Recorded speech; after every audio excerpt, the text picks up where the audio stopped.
রাহাত, আপনি নিশ্চয়ই শুনতে পাচ্ছেন আমাকে। আমাদের সঙ্গে আরিফ যুক্ত হওয়ার কথা ছিল, আরিফের কাছে আমরা যাব। তবে শুরুতে রাহাত, একটু আপনার কাছেই জানতে চাই, কত কিলোমিটার যানজট দেখতে পাচ্ছেন এবং সড়কে কোনো ভোগান্তির শিকার যাত্রীরা হচ্ছেন কিনা?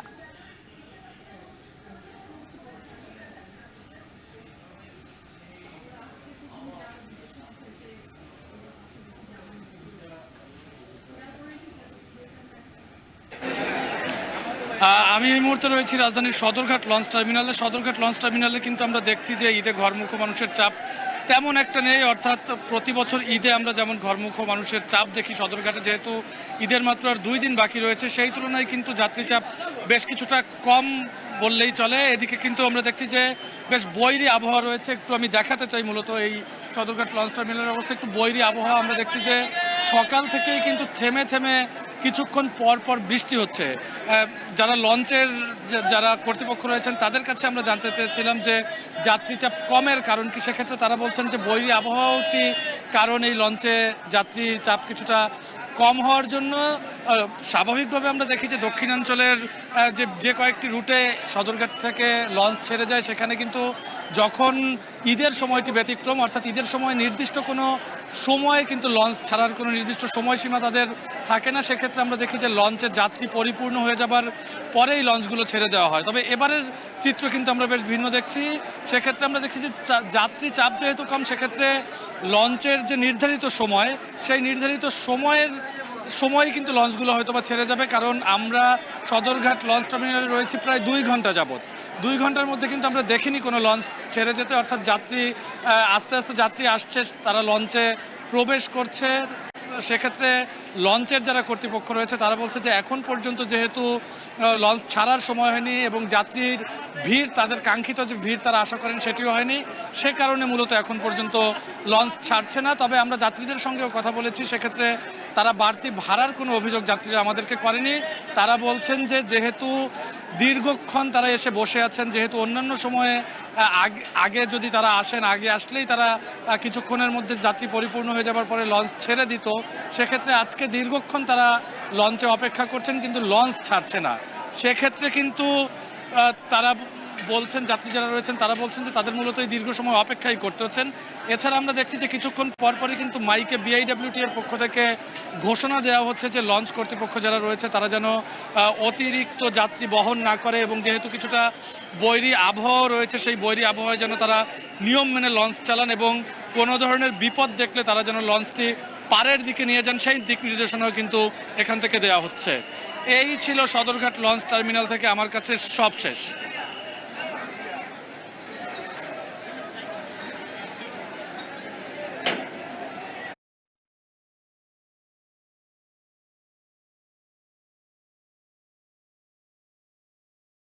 এই মুহূর্তে ঢাকা টাঙ্গাইল যে মহাসড়কটি, সেই মহাসড়কে কিন্তু তীব্র যানজটই বলা যায়। অর্থাৎ সকালে আমরা দেখেছিলাম এখানে 17 কিলোমিটারের বেশি যানজট রয়েছে, এরপরে ধীরে ধীরে যানজট কমেছে, আবার বেড়েছে। তবে বাড়তি হ্যাসেলটা নিয়ে এসছে বৃষ্টি। কারণ আপনি নিশ্চয়ই জানেন কিছুক্ষণ আগে এই যে চন্ডা, এই এলাকায় বৃষ্টি হয়েছে। যারা গাড়ির ছাদে উঠে তাদের গন্তব্যে যাওয়ার চেষ্টা করছেন তারা প্রচুর বিপাকে পড়েছেন। আমরা একটু যদি আপনাদেরকে দেখাই, আপনি দেখতে পাচ্ছেন যে আমার ডান দিকে বেশ কিছু মানুষ দাঁড়িয়ে আছে। তারা ঘন্টার পর ঘন্টা, অর্থাৎ 12টার পর থেকেই কেউ কেউ তাদের গন্তব্যে যাওয়ার জন্য দাঁড়িয়ে রয়েছেন, কিন্তু কাঙ্ক্ষিত যেই গাড়ি সেটি পাচ্ছে না।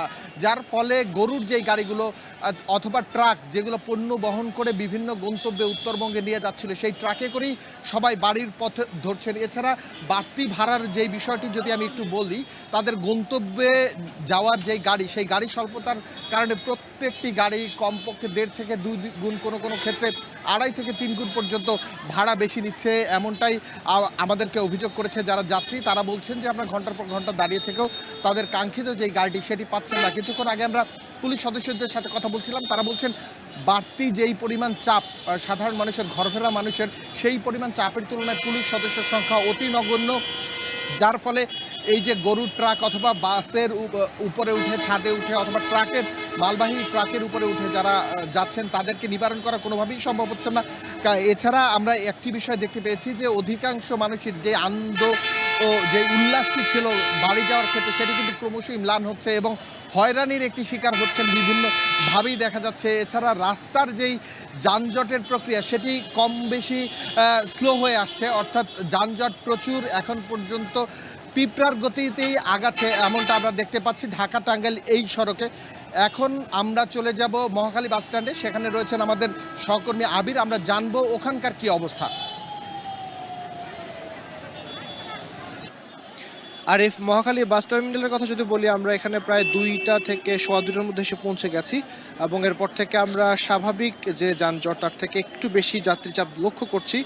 কর্তৃপক্ষের সঙ্গে কথা হয়েছে আমাদের, তারা বলছে যে কালকের থেকে এই এখনো পর্যন্ত চাপ কিছুটা কম। আমি যদি এখন সারি আপনাকে দেখাই তাহলে নিশ্চয়ই আপনি দেখতে পাচ্ছেন যে ধীরে ধীরে কিন্তু 2টার পর থেকে এখন যাত্রী চাপ বেড়েছে এবং আজ যেহেতু ছুটি শুরু হবে এবং একই সাথে যদি বলতে চাই যে গার্মেন্টসের প্রতিষ্ঠানগুলো আজ ছুটি হয়ে যাবে, সুতরাং তারা আসলে ধারণা করছে যে আজ সন্ধ্যার পরে মূলত এখানে যাত্রী চাপ অনেক বেশি বেড়ে যাবে। তবে এখানে কয়েকটি কথা বলে রাখতে চাই, যাত্রীদের সাথে আমাদের কথা হয়েছে, তারা আসলে বলছেন যে এখানে যে নিয়মিত ভাড়া মূলত ঢাকা থেকে ময়মনসিংহ রুটের যে গাড়িগুলো এখান থেকে যায়, বিশেষ করে ঢাকা টাঙ্গাইল, ঢাকা ময়মনসিংহ, ঢাকা শেরপুর, ঢাকা নেত্রকোনা, সেই গাড়ির বাসের ভাড়াগুলো দ্বিগুণের মতো করে দাম আসলে নেওয়া হচ্ছে। সাধারণত 300 থেকে 350 টাকার মধ্যে যে ভাড়া সেটি আসলে 600 থেকে 650 টাকা পর্যন্ত ভাড়া নেওয়া হয়েছে। সেটি আসলে বাস ভেদে আমরা যদি বলি, তবে কিছু ক্ষেত্রে আবার দেখেছি, ব্যতিক্রমও দেখেছি যে ঠিকঠাক মতো ভাড়া অনেকেই নিচ্ছেন। তবে সব থেকে ভোগান্তির এখানে যে বড় বিষয়টি লক্ষ্য করছি সেটি হলো যে টিকিটের লাইনে দীর্ঘক্ষণ ধরে যাত্রীদের দাঁড়িয়ে থাকতে হচ্ছে।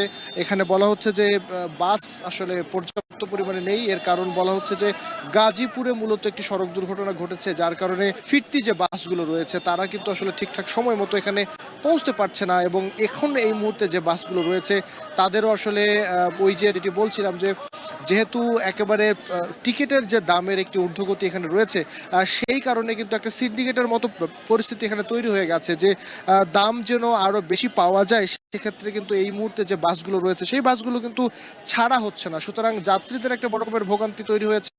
আমরা যতটুকু জানি যে যাদের সাথে কথা বলেছি আমরা দেখেছি যে 3 ঘন্টার বেশি সময় ধরে যাত্রীরা এখানে এসে অপেক্ষা করছেন, কিন্তু আসলে কাঙ্ক্ষিত বাসের দেখা পাচ্ছেন না।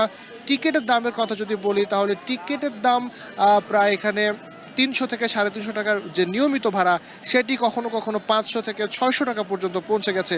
সুতরাং সার্বিকভাবে যদি বলি যে মহাখালী বাস টার্মিনালে এখনকার যে পরিস্থিতি সেটি আসলে ভোগান্তি ক্রমশই বাড়ছে এবং একই সাথে যখন এটি সন্ধ্যা পেরিয়ে রাত হয়ে যাবে এবং গার্মেন্টস শিল্পের যে প্রতিষ্ঠানগুলো সেটি যখন ছুটি হওয়া শুরু হবে তখন কিন্তু এর পরিস্থিতি আরও খারাপ হবে বলে ধারণা করা হচ্ছে এবং যাত্রী যারা রয়েছেন তারা কিন্তু ভোগান্তির কথা বলছেন। এই মুহূর্তে আমরা আসলে সাভারে চলে যাচ্ছি আরও বিস্তারিত জানবার জন্য, সেখানে রয়েছেন আমাদের সহকর্মী হুমায়ুন কবির।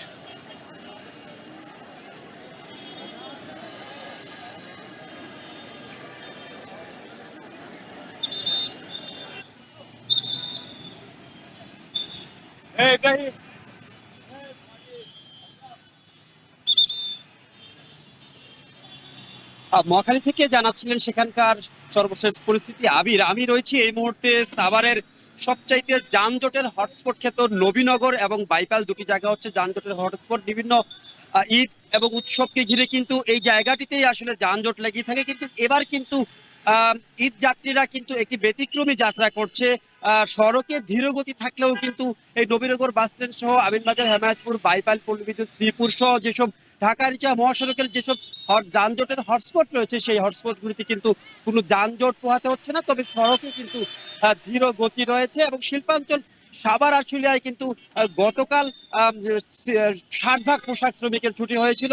গতকাল থেকেই কিন্তু যাত্রা শুরু করেছে সারা দেশের নয়, আজকে কিন্তু বাকি 40 ভাগ পোশাক শ্রমিক এখান থেকে যাত্রা শুরু করেছে। তো দুপুরের পর থেকে কিন্তু সড়কে যানবাহন কিছুটা কম থাকলেও কিন্তু যাত্রীদের চাপ কিন্তু বাড়ছিল এবং যাত্রীদের সাথে আবার কথা হয়েছে, তারা বলছেন যে সড়কে যানজট না থাকলেও কিন্তু ভাড়া যে বাড়তি ভাড়া নেওয়ার একটা অভিযোগ, সেরকম অভিযোগ কিন্তু যাত্রীরা করছিল। তারা দাবি জানিয়েছেন সংশ্লিষ্ট যারা রয়েছেন তারা যেহেতু বাড়তি ভাড়ার বিষয়ে একটি নজরদারি দেয় এবং যানজট নিরসনে কিন্তু আমরা একটু দাঁড়িয়ে রাখছি। আইন শৃঙ্খলা বাহিনী কিন্তু যথেষ্ট সচেষ্ট রয়েছে।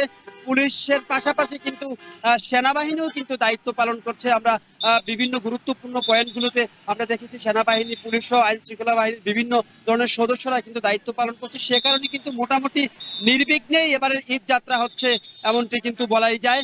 তবে যাত্রীদের যে অভিযোগ, তারা বলছেন ভাড়া কিছুটা বেশি নেওয়া হচ্ছে, ভাড়া যাতে বেশি না নেওয়া হয়, সংশ্লিষ্ট যারা রয়েছেন তারা যাতে নজরদারি করে সে বিষয়ে ব্যবস্থা নেওয়ার জন্য কিন্তু যাত্রীরা দাবি জানিয়েছেন।